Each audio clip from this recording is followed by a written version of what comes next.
El día de hoy les voy a hablar sobre el proceso de atención a pacientes que requieren quimioembolización hepática en la Fundación Santa Fe de Bogotá. Quiero iniciar contándoles que somos una de las instituciones que realiza este tipo de procedimientos en el país, es una de las pocas que lo realizamos y que contamos con un equipo multidisciplinario para hacer esto posible. Consta de un oncólogo, de un radiólogo intervencionista, del equipo de enfermería, que es el profesional de enfermería, el auxiliar de enfermería, contamos con tecnólogos, con el personal de farmacia, la central de mezclas y tenemos el apoyo del equipo de anestesiología también. Este tipo de procedimientos o el enfoque que nosotros le damos a este procedimiento es lograr mejorar la calidad de vida de los pacientes, favorecer a la sobrevida de los mismos cuando tienen un diagnóstico como es el hepatocarcinoma, que como ya lo hemos visto anteriormente, es una enfermedad bastante común en nuestro entorno. Entonces quiero iniciar hablándoles como unas generalidades del hepatocarcinoma para que podamos entender y contextualizar cuál es la importancia de los procedimientos que realizamos nosotros.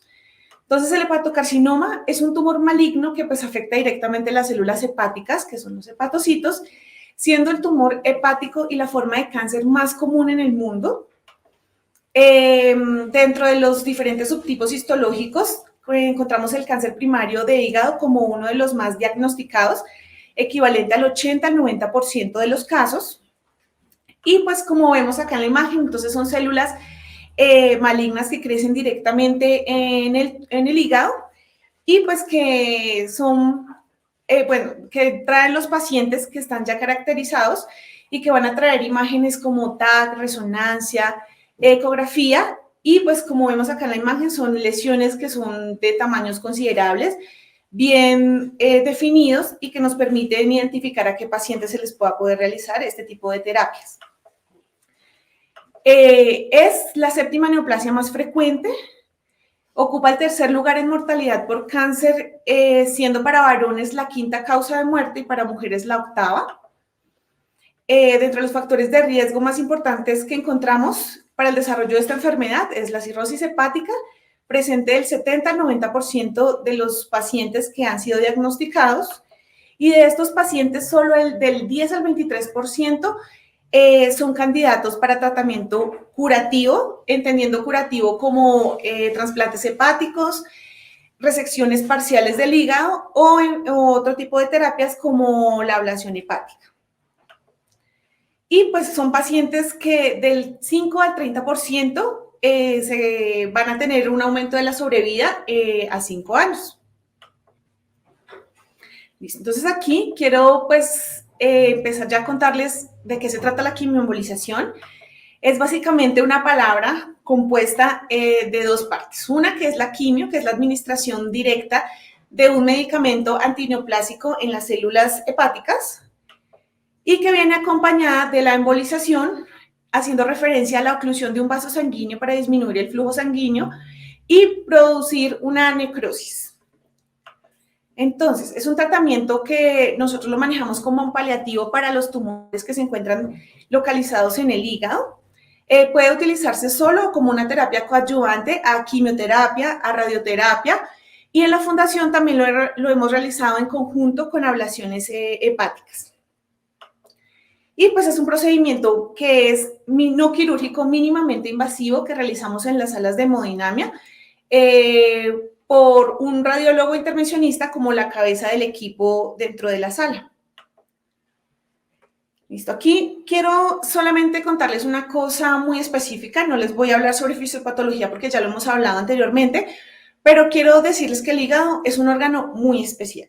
Está irrigado por dos vasos principales, que son la vena porta y la arteria hepática, pero pues tienen unas diferencias. Cuando se presenta una lesión tumoral en el hígado, entonces vamos a ver que la vena porta es la que va a alimentar la mayoría, hasta el 75% de las células del hígado sano. En cambio, las lesiones hepáticas van a ser alimentadas por la arteria hepática. Por esta razón, cuando hacemos un bloqueo o una oclusión directa en la arteria hepática, vamos a disminuir el flujo que llega directamente al tumor sin generar lesiones o daños en los tejidos sanos del hígado. Entonces, pues ya continuando más con el procedimiento, ¿cuál es el propósito de este? Es básicamente lograr una mayor concentración de quimioterapia con menores dosis, logrando necrosis por oclusión arterial con materiales embólicos. ¿Listo? Esto lo vamos a realizar principalmente para disminuir el tamaño de lesiones previos a trasplantes, cuando el paciente puede ser sometido a cirugía de resección. Y pues el propósito, digamos, como más enfocado a nosotros, que es el tratamiento paliativo de los pacientes que ya tienen este diagnóstico. Tenemos tres propósitos principales. El primero es la isquemia tumoral, que pues adicional de la oclusión que se hace para disminuir el flujo sanguíneo y de nutrientes al tumor, generamos altos mecanismos de resistencia a la quimioterapia de las células para que pueda ser sensible a la administración de fármacos. En segundo lugar, tenemos la retención del flujo. Esto debido a que la quimioterapia se va a administrar de forma directa en el tumor. Vamos a poder utilizar dosis mucho más altas que las que se pueden administrar por vía endovenosa. Y pues debido a que la arteria hepática está bloqueada, no hay sangre que atraviese el tumor y como resultado la quimioterapia va a durar mucho más tiempo dentro de la lesión tumoral. Lo podemos ver hasta dentro de un mes después de administrar. Y finalmente, hacemos referencia a la disminución de la toxicidad sistémica. Vamos a ver que hay muchos menos efectos secundarios o estos se ven o se presentan mucho más leves en comparación a la quimioterapia que se administra vía endovascular, porque los medicamentos van a estar atrapados directamente en la lesión y en el hígado y no van a circular a lo largo del cuerpo. Bueno, como toda terapia o como todo tratamiento tiene unas contraindicaciones. Les voy a hablar de unas absolutas y unas que son relativas. Entonces, dentro de las contraindicaciones absolutas, encontramos alteraciones principalmente de la coagulación. Debemos tener en cuenta que la punción que realizamos inicialmente es una punción arterial y ponemos en riesgo al paciente si no tenemos en cuenta estas consideraciones. Si estos tiempos de coagulación se encuentran alterados, hay un alto riesgo de sangrado y de complicaciones adyacentes. Entonces, debemos tener en cuenta que se tomen unos laboratorios al paciente para lograr identificar estos factores de riesgo.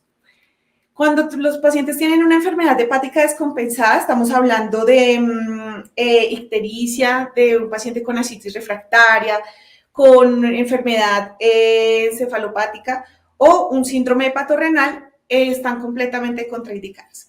En infecciones sistémicas, de igual forma, aumentar el riesgo de infección del paciente es generarle un daño mayor. Y finalmente la trombosis portal, porque como les contaba anteriormente, tenemos dos flujos sanguíneos. Uno pues es el arterial para el tumor, pero si también tenemos un bloqueo de la vena porta, pues las lesiones al hígado van a ser irreversibles y podemos causar incluso la muerte del paciente.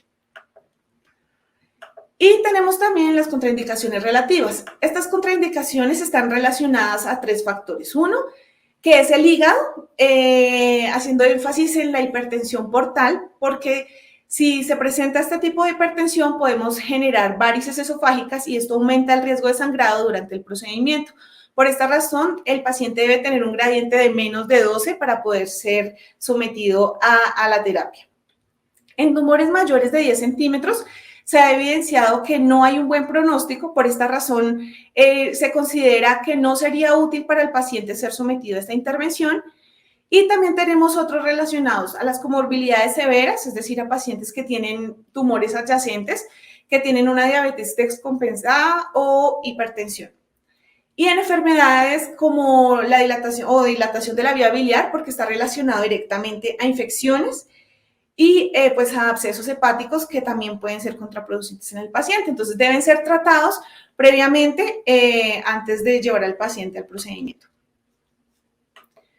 Bueno, entonces revisando todas estas indicaciones y contraindicaciones, ¿a quién iría dirigido este tipo de terapia? Entonces, son pacientes que cuentan con lesiones que se consideran no resecables, es decir, no son candidatos quirúrgicos para poder hacer un tratamiento como tal.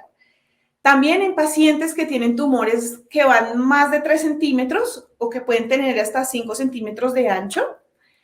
que ya otras terapias no son una opción, no se va a lograr un beneficio, entonces son candidatos para esta, que no tienen diseminación extrahepática, es decir, el tumor está bien localizado dentro del hígado.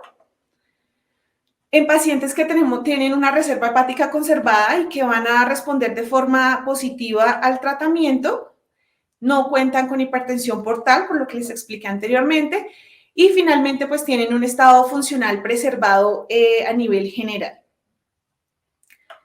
¿Listo? Entonces, es importante tener en cuenta que este tipo de terapias no es para todos los pacientes.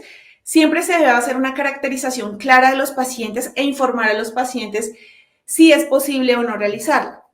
Hay diferentes tipos de escalas o estadificaciones que se pueden utilizar, pero la más completa es el sistema de estratificación de Barcelona. Esta combina las características del tumor, la expectativa de supervivencia de los pacientes, el estado funcional de los pacientes y pues la condición clínica en general. Este conjunto de cosas son las que nos van a permitir identificar a los pacientes y decir si se puede o no.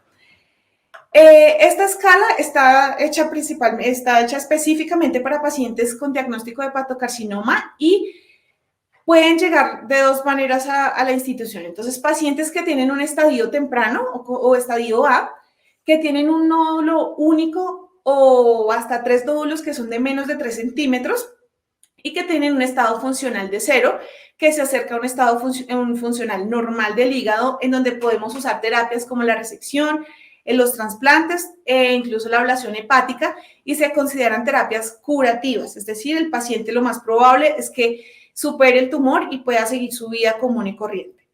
Pero normalmente los pacientes a la fundación llegan en un estadio intermedio o estadio B. En este caso encontramos lesiones de más de 3 centímetros que pueden ser únicas o múltiples, multinodulares, y adicional a eso sí es importante que también tengan una función de 0, que es casi cercana a la normal para poder ser sometidos a este tipo de intervención. Siendo importante nuevamente aclarar que es una terapia que busca ser paliativa o un tratamiento no curativo, es decir, vamos a buscar favorecer la condición o la calidad de vida del paciente, más no generar falsas expectativas en el paciente de que va a salir sano y no van a presentarse nuevas lesiones. Bueno, como todo procedimiento tiene unas complicaciones específicas. En este caso, encontramos una tasa de complicaciones del 4% en los pacientes que son sometidos a esta terapia, siendo la falla hepática en un 7.5%, las úlceras gastroduodenales del 3 al 5%, encontramos abscesos hepáticos, necrosis biliar, colangitis, que van del 0.5 al 2%. En estos casos es importante saber que hay lesiones que están muy regadas por una parte o una arteria en especial.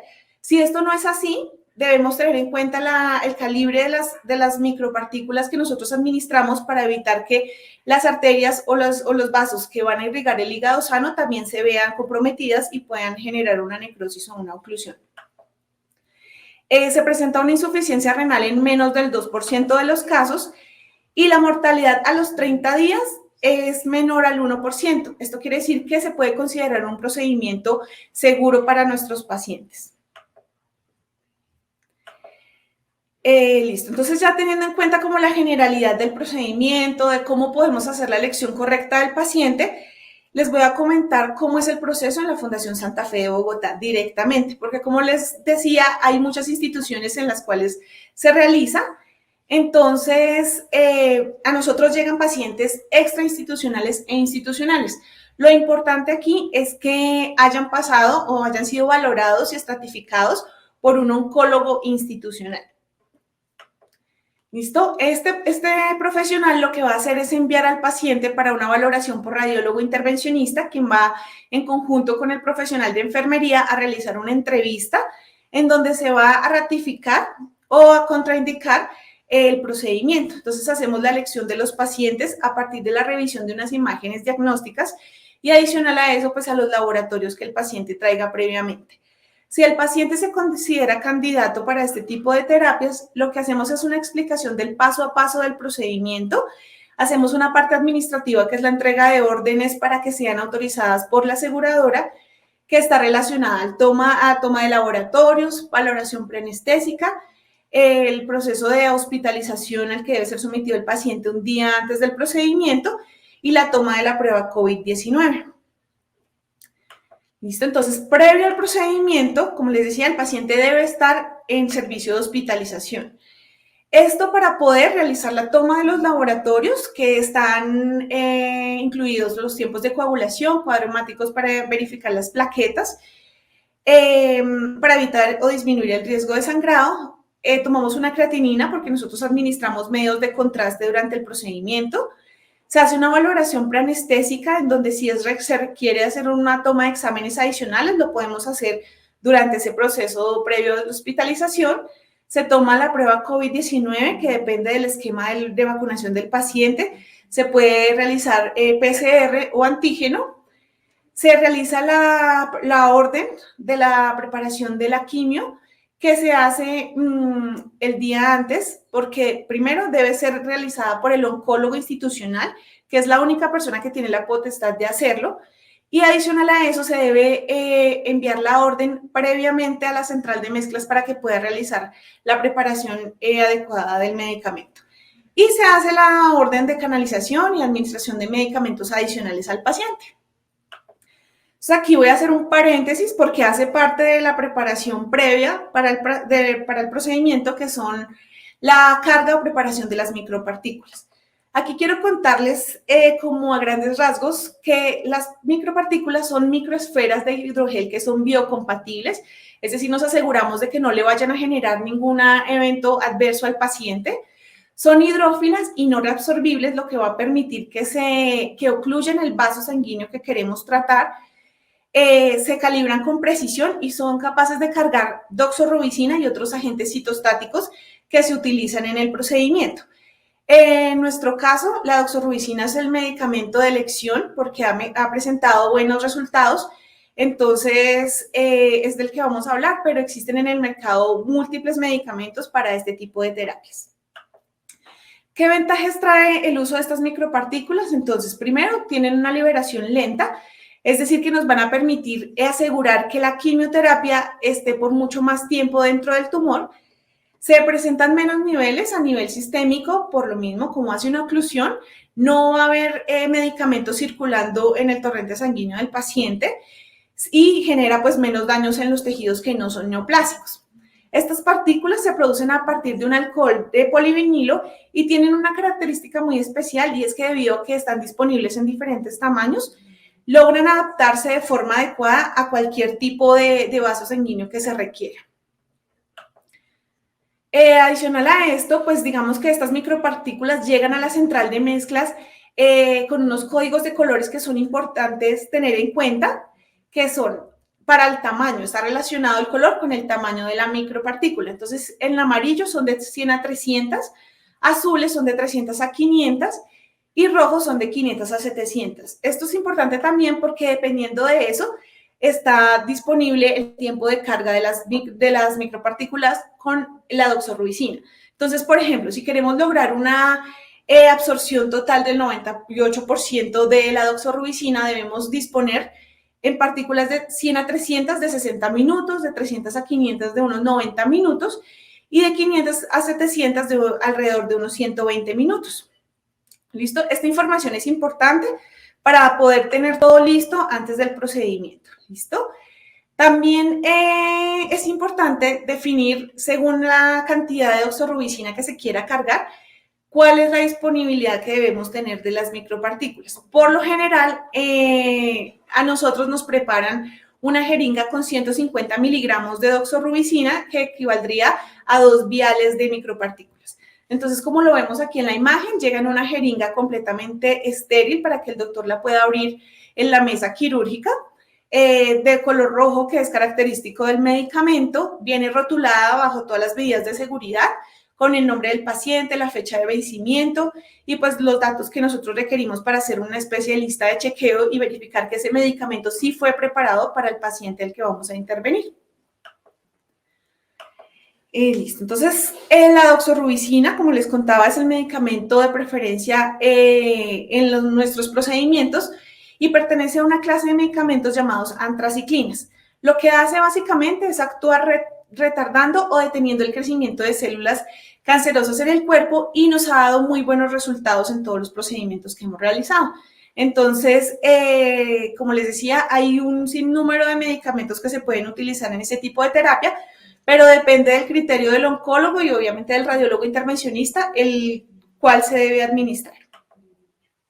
Entonces aquí básicamente lo que se hace es tener disponibles las micropartículas, las inyectan directamente, o sea, las inyectan en el vial de la doxorubicina para que se tenga en cuenta el tiempo de impregnación y puedan estar disponibles para el procedimiento y poderlo inyectar vía arterial, que es lo que hacemos nosotros en este caso.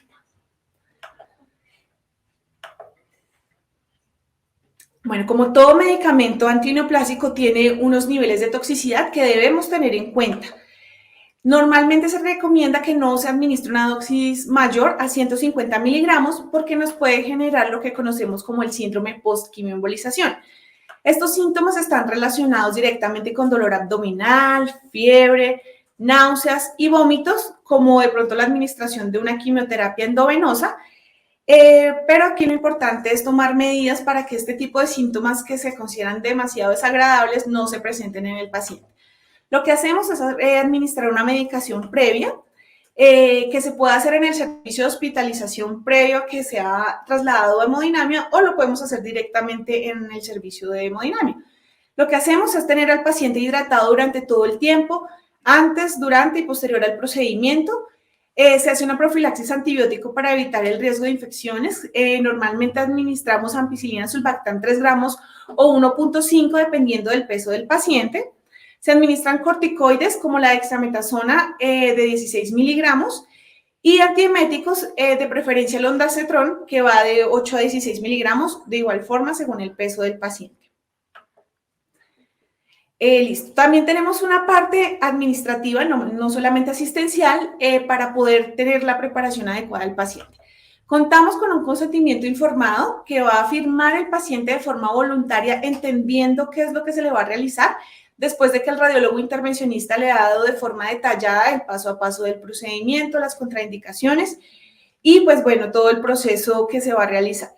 Hacemos una solicitud de turno de cirugía o de anestesia que tiene inmerso la valoración preanestésica y pues los honorarios de anestesia dentro de la sala para que nos hagan el acompañamiento constante durante el procedimiento.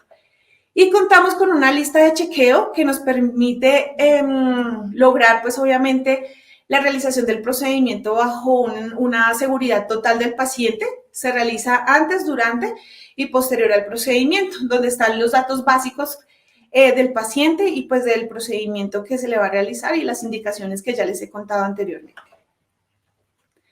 Listo, cuando ya tenemos el paciente ya trasladado a la sala de hemodinamia, debemos verificar que el paciente tenga un adecuado acceso venoso para la administración de antibióticos y la administración pues de todos sus medicamentos anestésicos. Debemos tener una monitorización constante del paciente de sus signos vitales y se hace un alistamiento y verificación de máquina de anestesia y de los medicamentos que se van a utilizar. Entonces, apenas llega el paciente, obviamente el paciente habla con el anestesiólogo y habla con el radiólogo intervencionista, quienes nuevamente le reiteran todo el proceso de atención y pues al cual el paciente da el aval para poder iniciar. Lo primero que hacemos entonces es la inducción de anestesia. Normalmente para este tipo de procedimientos lo hacemos bajo anestesia general. Entonces, desde enfermería nosotros tenemos listos todos los insumos que vamos a utilizar, los medicamentos, y es parte del cuidado básico de enfermería el acceso venoso y la administración directa de todos los medicamentos que se van a utilizar, teniendo en cuenta pautas de seguridad como la verificación voz a voz con el anestesiólogo en espejo para que podamos saber que le estamos administrando los medicamentos correctos y las dosis correctas al paciente. Y se le deja un tubo conectado a la máquina de anestesia para que pueda estar vigilado su vía aérea y pues obviamente hemodinámicamente estable el paciente durante todo el procedimiento. Posterior a esto, cuando el paciente ya está completamente estable, vamos a la apertura de la mesa quirúrgica, en donde vamos a encontrar diferentes insumos como jeringas, un platón con solución salina heparinizada para evitar que se vayan a generar trombos a través del uso de los catéteres o las guías que se van a insertar a nivel arterial. Usamos medios de contraste, usamos gasas, bueno, digamos que todos los procedimientos, todos los insumos que vamos a necesitar. Aquí es importante aclarar que como Fundación Santa Fe de Bogotá no tenemos ningún conflicto de interés con ninguna casa comercial por los insumos que vamos a ir relacionando a través de lo largo del procedimiento. En el mercado existen un sinnúmero de insumos que van a utilizar y se utilizan dependiendo de las instituciones y del radiólogo intervencionista que va a realizar el procedimiento.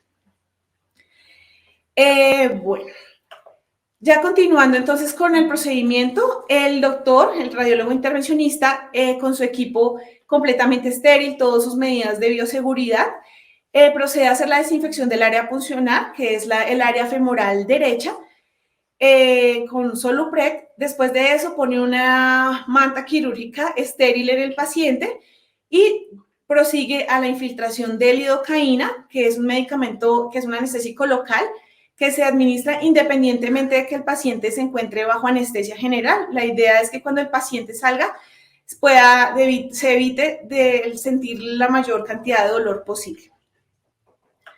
Después de eso, entonces, el doctor lo que hace es una cateterización de la arteria femoral común, siempre bajo medidas de seguridad. Entonces usamos un ecógrafo como guía para disminuir el riesgo de sangrados o hematomas, y pues también de que se pueda presentar un pseudoneurisma después de una punción fallida. Entonces, todo el tiempo el doctor va a estar con el ecógrafo y con la guía angiográfica realizando este tipo de procedimientos, y lo que hace es dejar un introductor que va a ser la puerta de apertura de ingreso de todos los catéteres y las guías que vayamos a utilizar. Entonces, ya cuando está cateterizado con un introductor, lo que hacemos es avanzar un catéter.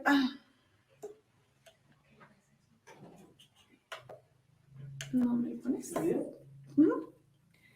Entonces, como vemos acá, o vamos a ver acá en el video, hacemos una cateterización con un catéter Cobra y una guía angiográfica hidrófila de forma selectiva del tronco celíaco y de la arteria hepática común. Allí, dependiendo de dónde está el tumor, lo que hacemos es avanzar un microcatéter, normalmente es conocido como el Progress 2.7 French, y lo que hacemos es cateterizar de forma selectiva, ya sea la arteria hepática derecha o izquierda, y ahí podemos iniciar la liberación de las microesferas, como vemos ahí, va llegando a todo lo largo de la arteria, hasta que se genere la devascularización del flujo sanguíneo y de la arteria. Entonces, ahí vamos viendo que las microesferas se van ubicando, disminuyen el flujo sanguíneo del vaso, y cuando ya está completamente ocluida, inicia la administración o liberación del agente neoplásico, en este caso la doxorubicina, que va a actuar directamente en la lesión tumoral, como lo vemos acá, y no va a haber una diseminación o que se vaya para células o tejido sano del hígado. ¿Listo? Y así también vamos a asegurar que esté mucho más tiempo en el tumor, haciendo pues el efecto que estamos buscando, que es su efecto antineoplásico. Aquí vamos a ver cómo nos llega el medicamento, que es una jeringa de 50 cc, bien marcada como lo vemos ahí. Y aquí lo importante es que la mezcla de las micropartículas con la doxorubicina sea siempre homogénea. Entonces, lo que hace es hacer una mezcla con 2 jeringas de 50 cc y una llave de 3 vías para tener homogenizada estas micropartículas. Después de esto, la administración de estas micropartículas se hace, como ven, con una jeringa mucho más pequeña, porque debemos manejar la presión con la que entran las micropartículas y la cantidad. Es decir, aunque a nosotros nos preparan una jeringa de 150 miligramos, no es la cantidad total que se suele administrar en las arterias, sino depende de cada uno de los pacientes. Entonces, siempre se hace en simultáneo con una guía angiográfica para poder asegurar que se administra la cantidad correcta de medicamento. Ya cuando termina entonces el procedimiento, lo que hacemos es retirar el acceso arterial, el introductor, y vamos a dejar un dispositivo que se denomina angiosil, que es un dispositivo mecánico que se utiliza para cerrar y reducir el tiempo de hemostasia después de un procedimiento o un proceso invasivo en la arteria femoral. ¿Cómo funciona? Básicamente lo que hacemos es un cierre mecánico, como vemos en la imagen número 3, con un ancla que es bioabsorbible y una espuma de colágeno que se van a absorber solos dentro de 60 a 90 días después de haber sido insertado en el paciente. Aquí es importante la educación que se brinda al paciente y al personal de hospitalización que va a recibir al paciente, porque depende de los cuidados básicos de observación del sitio de la punción, que no vaya a haber sangrado, que no vaya a haber ningún hematoma, que haya perfusión distal adecuada, no se debe hacer toma de signos vitales en esa extremidad, ni toma de muestras. ¿Listo? Y es muy importante explicarle al paciente que no va a ser sometido a ninguna otra intervención para retirarlo, sino que se absorbe solo. Después, como cuidados de enfermería, hacemos unos seguimientos específicos que pueden ser presenciales o pueden ser vía telefónica, dependiendo del tiempo que ya lleve el paciente, que se hacen al día posterior al procedimiento, a las 72 horas, a los 7 días y a los 15 días de haberse realizado el procedimiento. ¿Qué vamos a buscar, identificar en estos seguimientos? Entonces, que el paciente no vaya a presentar ningún sangrado, que no vaya a presentar hematoma, que no vaya a tener ningún edema. Ahí también podemos identificar y contarle al paciente que puede palpar el sitio de la punción para evitar que haya presencia de alguna especie de nódulo o masita, que puede ser un pseudoaneurisma, y por el cual debería consultar inmediatamente para hacer una evaluación ecográfica y definir si sí es o no. Si el paciente presenta dolor, signos de infección como calor, enrojecimiento, endurecimiento o salida de alguna secreción que necesite manejo antibiótico de forma inmediata. Y pues digamos que aquí es importante, y concluyendo ya, la intervención de enfermería es la educación constante del paciente, la información que se le da con el fin de generar claridad en el procedimiento, no generar expectativas falsas en el paciente y que él entienda cuál es el objetivo de este tipo de tratamiento. Y ya para finalizar, quiero contarles, digamos, como parte del impacto que nosotros podemos medir en nuestros pacientes. Entonces, aquí vamos a ver un paciente que ingresa con una imagen donde hay un nódulo hipervascular en el lóbulo hepático derecho que está bien definido y que consideramos, después de haber hecho la estadificación del paciente, que es un candidato para este tipo de procedimientos. Cuando ya pues lo hemos decidido, hemos hecho el análisis de que el paciente se le puede realizar, entonces hacemos ya dentro del procedimiento una imagen angiográfica en donde se confirma que es un nódulo hipervascular que es compatible con el hepatocarcinoma y que, como vemos ahí en la imagen, está bien irrigado por la arteria hepática. Entonces vamos a ver que es un paciente que efectivamente se va a beneficiar con este tipo de tratamientos. Cuando ya hemos hecho la administración de las micropartículas con la doxorubicina, hacemos una angiografía posterior en donde vamos a ver que hay una exclusión completa del nódulo, es decir, no está llegando ningún flujo sanguíneo arterial al nódulo, por ende está bien contenido, está bien obstruido y el medicamento tiene la capacidad de entrar a hacer o a generar la función para la cual lo administramos. Y ya finalmente se le hace un control, vemos aquí una resonancia, donde vamos a ver que hay una necrosis del 80% del volumen tumoral, entonces ya se ve mucho más disminuido. La sintomatología del paciente vemos que ha disminuido, ha mejorado muchísimo, es decir, que estamos generando un impacto adecuado en estos pacientes, mejorando su supervivencia, el tiempo de supervivencia, la calidad de vida del mismo. Y aquí es importante aclarar que logramos un 80%, no en todas las veces se logra un efecto tan grande. Hay pacientes que tienen que ser sometidos a 1, 2 o hasta 3 sesiones de quimioembolización para poder lograr un buen resultado. Si el paciente llega a requerir una cuarta, es difícil realizarla porque vemos que no es un paciente que se beneficie, lo que estamos haciendo es someter a un paciente a un procedimiento que es innecesario y no le va a generar ningún beneficio. ¿Listo? Entonces, por eso reitero que es muy importante la educación que se le brinda al paciente y la información que se le da para que él entienda que esto no es un tratamiento que le va a hacer desaparecer el tumor, sino que vamos a mejorar es la sintomatología, el tamaño, porque lo más probable es que él o vuelva a crecer o pues se generen otras lesiones en el hígado aparte de la que ya estamos tratando. Entonces, pues, muchas gracias a todos por escucharme.